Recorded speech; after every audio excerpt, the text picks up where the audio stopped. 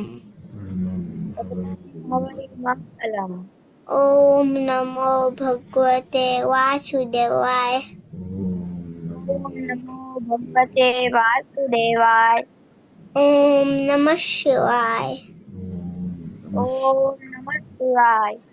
જય સચ્ચિદાનંદ. જય સચ્ચિદાનંદ પર્વ ડેલી પ્રેયર અને हे शुद्धात्मा સ્ટડી પ્રેયર. भगवान आप मुझे ऐसी शक्ति प्रदान करें कि मैं अपनी हेल्थ को कभी भी कॉम्प्रोमाइज ना करूं, ताकि मेरा शरीर रूपी साधन मुझे मेरे ध्येय को यानी कि पढ़ाई में और सत्संग में हमेशा सहायक बने। मैं पढ़ाई में बिल्कुल सिंसियर रहूंगा। मैं बुरी सोबत से और कुसंग से हमेशा दूर रहूंगा, और कुछ भी हो मेरा सत्संग कभी भी न छूटे, ऐसी परम कृपा करना। प्राप्त मन वचन काया का योग और अपने आत्मा का उपयोग केवल परोपकार यानी कि जीव मात्र की सेवा में ही करूं, जो कि श्रेष्ठ मानव धर्म है। मैं अपने और दूसरों के साथ के जीवन व्यवहार में मोरल सिंसियर प्योर बना रहूं, ताकि मैं बराबर दादा भगवान के जैसे परम उत्कृष्ट व्यक्तित्व का आदमी बन पाऊं। हे दादा भगवान, मैं आगे से अपने माता पिता की हर बात सुनने का संकल्प लेता हूँ। मैं उन्हें कभी भी अहंकार से जवाब नहीं दूंगा। कृपया इस संबंध में मुझे अनंत आंतरिक शक्ति प्रदान करें। जय सच्चिदानंद। Study prayer.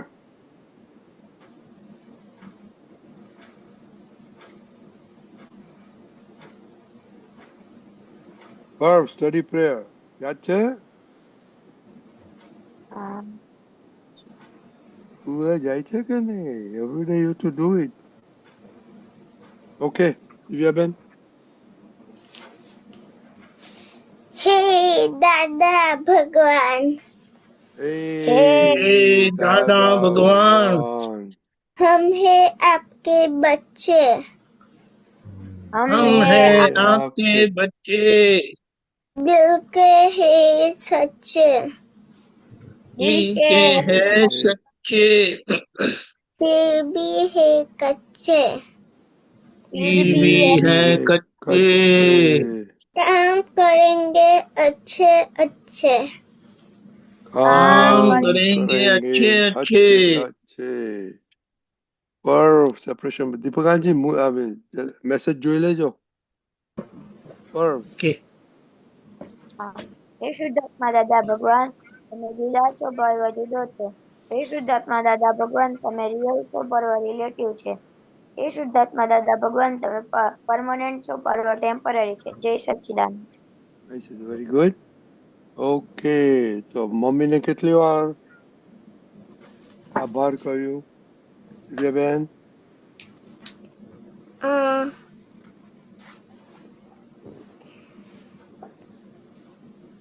5 વાર, ઓ ક્યાં વાત. અને પપ્પાને? 5 વાર, કેટલા? 5, પપ્પાને 5 વાર? પપ્પાએ શું કર્યું તમારા માટે? પપ્પા તો કશું કરતા નથી, ખાલી ઓફિસ જઈને પાછા આવે. મને સાયકલ ચલાવવા લઈ જાય છે, હા બીજું? મમ્મા બનાવે છે ઘણી વાર, ઘણી વાર નહીં પણ ગઈકાલે બનાવેલું કે નહીં એ જોવાનું આપણે. Every day. ઓકે. ગઈકાલે તો બનાવ્યું હતું. Very good. Okay very good. પર્વ દાદા 2 બાર। કેમ 2 વાર? મમ્મી નથી ગમતી? ગમે છે ને? કાલે નહીં પરમ દિવસે ખબર પડશે મમ્મી કેટલી ગમે છે. અમને રિપોર્ટ બધો મળવાનો છે. પર્વ હા હા તો 2 વાર મમ્મીએ 2 જ વાર જમાડી દીધો ને. ના તો કપડા તે તારી જતો જોયા? ના તો ઓકે ચાલો. ભોગવે તેની ભૂલ. પર્વ એટલે શું? ભોગવે તેની ભૂલ એટલે કે જે આ આપણે કઈ થયું કે કોઈની સાથે અથડામણ થઈ તો આપણે એમાં કંઈ પણ બન્યું તો આપણે એમાં આપણી ભૂલ સમજીને ભોગવે તેની ભૂલ સમજવાનું. ઓકે દિવ્યાબેન, ભોગવે તેની ભૂલ એટલે શું? એટલે જેમ કે કોઈ માણસ છે ને હમ. એવું કરે કે ના મને પહેલા જવું છે, પણ પછી એ બીજા માણસ બી ના, એટલે ભોગવે તેની ભૂલ એટલે જેને ભોગ્યું એની ભૂલ. ઓકે, તો પપ્પા ગઈકાલે કોઈ વાર પપ્પા કે મમ્મી જમવાનું બનાવે થોડું મીઠું વધારે હોય તો તમે શું કરો? હું એ વસ્તુને છે ને લઉં, પણ પછી એને બીજું જે હોય એની અંદર મૂકી દઉં. વેરી ગુડ દિવ્યાબેન, તો બહુ પાકા થઈ ગયા. પણ હોમવર્ક કર્યું છે? હા. ઓકે બોલો. અક્ષય કાકા આપણે હોમવર્ક કર્યું છે? એક મિનિટ બોલો. અક્ષય કાકા આપણે હોમવર્ક કર્યું છે? ઓ વેરી ગુડ. દિવ્યાબેને કર્યું છે, પણ ભૂલથી એને ટોપિક બન્યું તે ન્યાય પર કરી દીધું. ઓકે વાંધો નહીં, એનું તો ઈ ચાલશે. ચાલો ચાલો, પણ પેલા દાદા શું કહે છે? એમાં ભૂલ જણાય ભોગવટા થકી. એમાં દાદા કહે છે કે ભોગવે તેની ભૂલ એ કાયદો મોક્ષે લઈ જશે. કોઈ પૂછે કે મારે મારી ભૂલો કેવી રીતે ખોળવી, તો અમે એને શીખવાડીએ કે તને ક્યાં ક્યાં ભોગવટો આવે છે, એ તારી ભૂલ.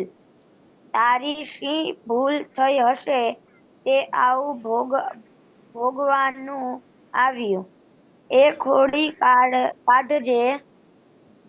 આ તો આખો દહાડો ભોગવટો આવે છે, તો ખોડી કાઢવું જોઈએ કે શી ભૂલ થઈ છે. તેમાં દાદાએ કહ્યું કે ભોગવે તેની ભૂલ એ કાયદો મોક્ષે લઈ જાય છે. પછી કોઈ આપણે કહે કે મારે મારી ભૂલો શોધવી છે, તો કેવી રીતે શોધવી? તો આપણે એને શીખવીએ કે તારી ભૂલ કે તારો ભોગવટો આવે છે ને એ તારી ભૂલ છે. કે બોરીવર મોક્ષે તમારે જવું છે? હા. કેમ?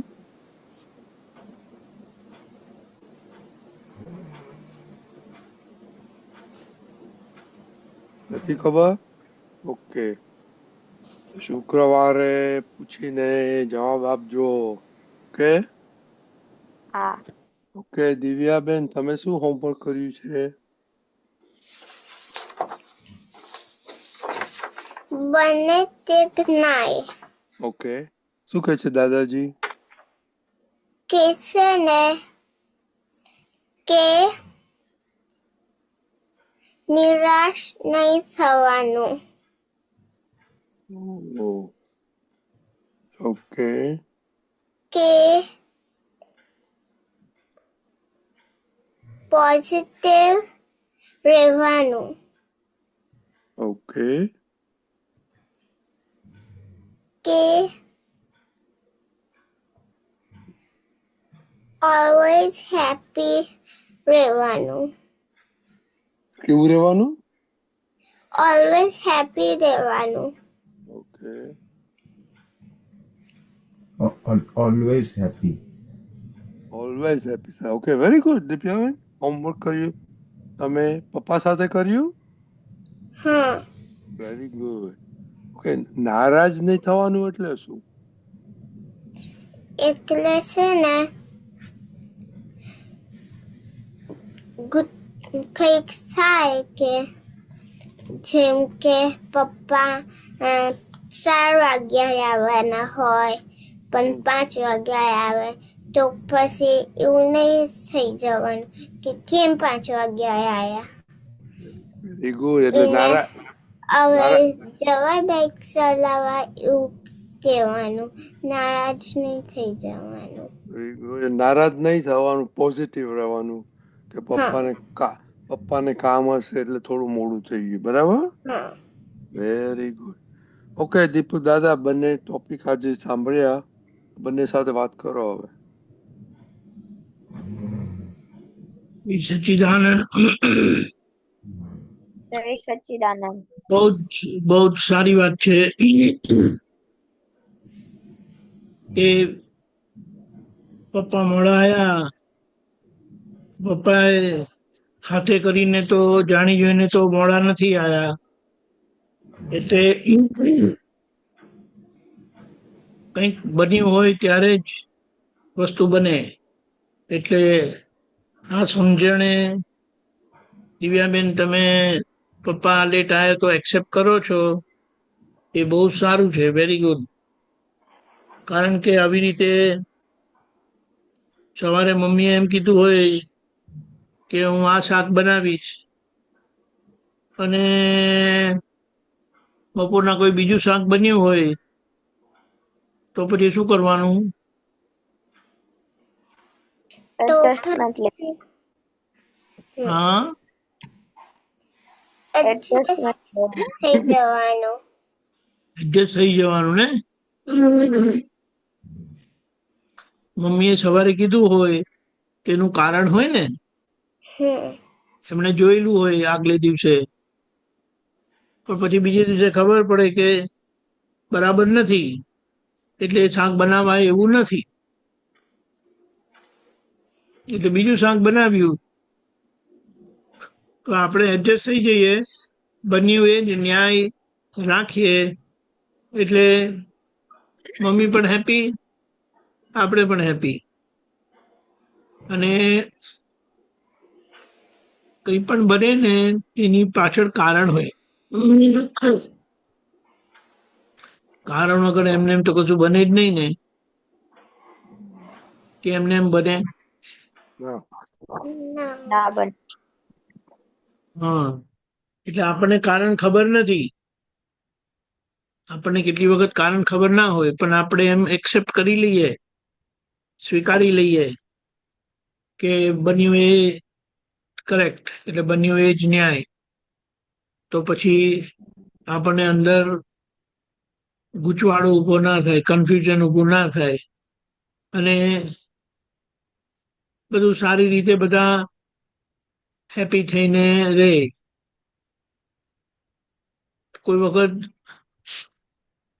દિવ્યાબેન નારાજ થાય છે, રીસાઈ જાય છે, ના મારું ખાવાનું નહીં બનાવે એટલે હવે હું નહીં ખાઉં. બરોબર? કોઈ દિવસ એવું કરે છે? અરે વાહ. દિવ્યાબેન બી નથી કરતા હા નહીં કરતી. કે કોઈક દિવસ કરો છો? નહીં કરતી. અરે વાહ, બહુ સારું કહેવાય. અમે તો એવું કરતા હતા પણ દાદા પાસે હવે આવ્યા ને એટલે હવે ખબર પડી ગઈ કે અમારી મિસ્ટેક હતી. એટલે હવે અમે હમણાં કરેક્ટ કરીએ છીએ કે જે નાના હતા ને તમારા જેવા ત્યારે અમે બહુ રિસાઈ જતા હતા. મોડું બગાડે, આ શું બનાવ્યું, મને નથી ભાવતું, એમ કરીને. દિવ્યાબેન એવું નથી કરતા? નહીં કરતી. બહુ સરસ, બહુ સારું કહેવાય. પપ્પાને પૂછો ને, પપ્પા એવું કરતા હતા, રિસાઈ જતા હતા? હા, પપ્પા રિસાઈ જતા હતા. પપ્પાને એવું હતું કે સાંજે તો વેરાયટી જ બનવી જોઈએ. દિવ્યાબેન, વેરાયટી એટલે શું હોય? એટલે કઈક જે પ્લેન જેમ કે ખીચડી અને એવું બને એવું આમાંથી કઈક ખીચડી પણ એમાં કઈક મસ્ત અલગ કઈક નાખ્યું હોય એવું વેરાયટી થઈ જાય. હા, તો પછી કઈ એકની એક ખીચડી બનાવે તે ના ચાલે ને, એટલે આવું થતું હતું. પણ અમને તો છે ને અમે નાના હતા ત્યારે દાદા ભગવાન અમને નહોતા મળ્યા, અમે મોટા થયા ને પછી મળ્યા. પણ તમને લોકોને તો હમણાં મળ્યા ને, એટલે તમે લોકો હમણાં જ શીખી ગયા, એટલે બહુ સારું કહેવાય. અને પછી આ સમજણથી તમે મોટા થાવ એટલે તમને તમારાથી કોઈને દુઃખ ના થાય. તમે વિચાર કરો કે અમે રિસાઈ જઈએ તો મમ્મી પપ્પાને દુઃખ થાય? હા હા અમે રિસાઈ જઈએ, મારે નથી ખાવું હોય, તો મમ્મીને દુઃખ થાય? હા હા હા, તમે લોકો તો એવું કરતા નથી, એટલે બહુ સારી વાત છે. અમે તો એવું કરતા હતા, કારણ કે આવું બધું ખબર નતું, બન્યું છે ન્યાય એવું સમજવાનું. અમે તો કીધું કે આ કેમ બનાવ્યું, મને નથી ભાવતું એમ કરીને. એટલે બન્યું તે ન્યાય એને સમજી જાય તો પછી એડજસ્ટમેન્ટ એની મેળે આવે ને એડજસ્ટમેન્ટ લેવાઈ જાય. એટલે પછી આપણને અંદર ઝઘડો થાય નહીં, આપણે બહાર ઝઘડો કરીએ નહીં, એટલે બધું ઓલ રાઈટ થાય. Very good. હવે આપણે પર્વનું લઈએ. હવે ભોગવે તેની ભૂલનું કર્યું ને, ભોગવે તેની હા ભૂલ એટલે શું? એમ કીધું કે તમારા જીવનમાં કંઈ પણ સફરિંગ આવે, ભોગવટો આવે, સારું લાગે ખરાબ લાગે, તો એમાં કંઈ આપણી ભૂલ હોય જ. આપણને ભૂલ દેખાતી નથી હોતી. એટલે કોઈ પણ સંજોગોમાં, કોઈ પણ સિચ્યુએશનમાં આપણે જોવાનું કે મને દુઃખ થાય છે કે સુખ થાય છે. તો દુઃખ થાય તો સમજી લેવાનું કે આ તમારી ભૂલ થઈ હતી એટલે તમને દુઃખ આવ્યું. આવી એટલે પછી કોઈને કહેવાનું કશું રહે જ નહીં, કારણ કે આપણે બધા છે ને કુદરતી છે. કુદરતી એટલે કુદરત ચલાવે, નેચર ચલાવે તેમ આપણે ચાલીએ છીએ. તો પપ્પા મમ્મી પણ એવી રીતે જ ચાલે છે ને. પણ આપણને સફરિંગ આવે, ભોગવટો આવે, હવે આપણે સમજી ગયા કે મારી જ ભૂલ છે અને આપણે ભૂલને સુધારી લઈએ, તો ભૂલ સુધારતા સુધારતા આપણે પરફેક્ટ થઈ જઈએ. અને પરફેક્ટ થઈ ગયા, જે પરફેક્ટ થઈ ગયા એ ભગવાન થઈ ગયા. સમજાયું? એટલે આપણે પેલું પ્રેયરમાં, ડેલી પ્રેયરમાં બોલીએ છીએ ને, દાદા ભગવાન જેવા મેન ઓફ પર્સનાલિટી બનવું છે, હા તે પછી આપણાથી બનાવશે. એટલે ક્યારે પણ અંદર ડિસ્ટર્બન્સ ના થાય, આપણે બહાર ડિસ્ટર્બન્સ કરીએ નહીં, એટલે બધા જ ખુશ રહે. એટલે આપણે લાઈફનો ગોલ શું છે? આપણે સ્ટડી, પછી હેલ્થ, પછી સ્ટડી અને પછી સત્સંગ. ત્રણેય વસ્તુ આપણે બરાબર રાખીએ તો આપણે હેપી રહીએ, એટલે ખુશ રહીએ. એટલે મેઇન ગોલ, કોમન ગોલ હેપીનેસનો છે. અને હેપીનેસ માટે આ ત્રણ છે: હેલ્થ, સ્ટડી અને સત્સંગ. એટલે આપણે આ સમજણથી જીવીએ પછી આપણી લાઈફ બહુ સરસ જાય. પપ્પા મમ્મી પણ હેપી રહે, ફેમિલીમાં બધા હેપી રહે, આપણે હેપી રહીએ, અને આપણે જે ગોલ છે હેપીનેસનો તે આપણે મળી ગયો. સમજાયું? હા વેરી ગુડ. હવે બીજું, પપ્પા કોઈ દિવસ વહેલા આવે છે ઓફિસમાંથી? હા હા વહેલા આવે તો ગમે ને? હા કહીને ગયા હોય. કહીને જ ગયા હોય કે વહેલા આવશે કરીને? અચ્છા, પણ કોઈ વખત કીધા વગર પણ વહેલા આવી જાય ને? કીધા વગર તો આવે ને. કીધા વગર આવતા જ નથી. અચ્છા, લેટ બરાબર જાય તો બરાબર. પછી આવે ત્યારે તો સાંજ પડી હોય એટલે મોડું થઈ પછી ગયું હોય. Correct correct. એટલે બધા જ સિચ્યુએશનમાં આપણું એક્સેપ્ટન્સ, આપણું એડજસ્ટમેન્ટ એ આપણને હેપીનેસની ચાવી છે. એક્સેપ્ટન્સ કારણ કે એમને એમ કશું બનતું જ નથી, અને બન્યું તો આપણે એને એક્સેપ્ટ કરીએ, અને એક્સેપ્ટન્સ થી એડજસ્ટમેન્ટ આવે, અને એક્સેપ્ટ કર્યું, એડજસ્ટ થયું એટલે પછી ખુશી આપણને મળે, હેપીનેસ આપણને મળે. Very good. ક્લિયર? હા બરાબર. Okay, very good. Let us બી હેપી. અને આપણે કાલે અથડામણ ટાળો. બરાબર દિવ્યાબેન, હા શું કહેશો? અથડામણ ટાળો. પપ્પાને કહેજો અથડામણ ટાળોનું હોમવર્ક કરીએ આપણે. ઓકે, કેમ હસવું આવ્યું દિવ્યાબેન? એનું તો બહુ બધું મને ખબર જ છે. ઓહ, હા, તો વેરી ગુડ. ચાલ, મને ખબર નથી, પપ્પાને તો બધું ખબર હોય. રાઈટ? કાલે કેજો પછી. હા. ઓકે, ચલો, જય સચ્ચિદાનંદ. જય જય સચ્ચિદાનંદ. સચ્ચિદાનંદ. જય સચ્ચિદાનંદ. Okay, coding.